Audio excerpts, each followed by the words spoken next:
এই যে আমি মাটির হাঁড়িতে পুঁটি মাছ আর বেগুন দিয়ে রান্না করে নিলাম। এখানে ছোট্ট ছোট্ট পুঁটি মাছ দিয়েছি, এখানে পেঁয়াজ দিয়েছি, তেল দিলে কালো জিরে পোড়া দিয়েছি আর কাঁচামরিচ দিয়ে দিলাম,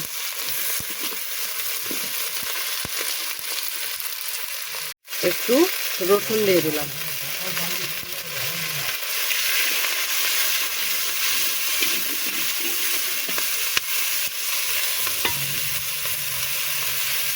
এবার বেগুন দেব, এবার কেটে রাখা বেগুনগুলো দিয়ে দিলাম।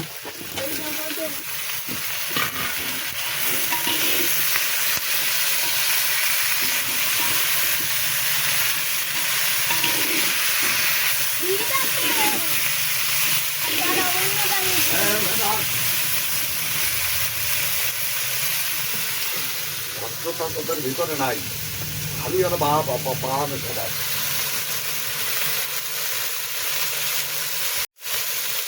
হলুদ দিয়ে দিলাম,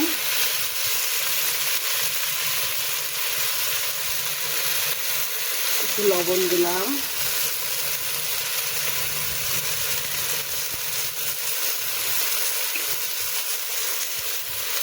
একটু মরিচের গুঁড়া দিলাম।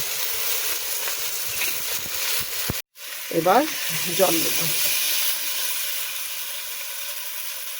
এবার আরেকটু জল দিলাম।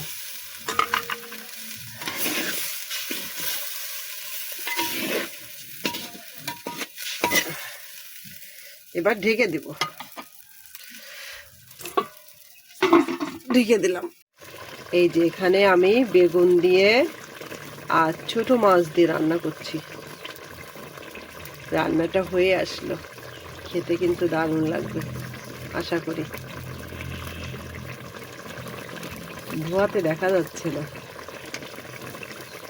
এই যে আমি মাটির হাঁড়িতে পুঁটি মাছ আর বেগুন দিয়ে রান্না করে নিলাম।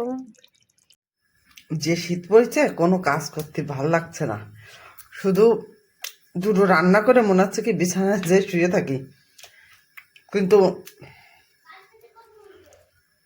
একা একা কাজ তো করাই লাগবে, তাই না? কাজ না করলে তো হবে না, একটু না একটু করাই লাগবে। খালি পায়ে কেন মনা, ঠান্ডা লাগবে। এই যে আমি বেশিরভাগ সময় কাঁচা কাঁচাই খেয়ে নিই, আনে ভাজা পর্যন্ত আর চাই না।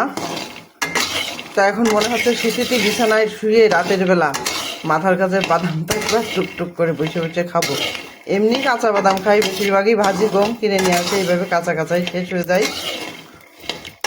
তা এখন ভাজতে চলে আসলাম, একটু মরিচের গুঁড়া দেবো, একটু লবণ দেবো, দিয়ে হালকা ঝাল ঝাল করে ভেজে নিয়ে চলে যাবো।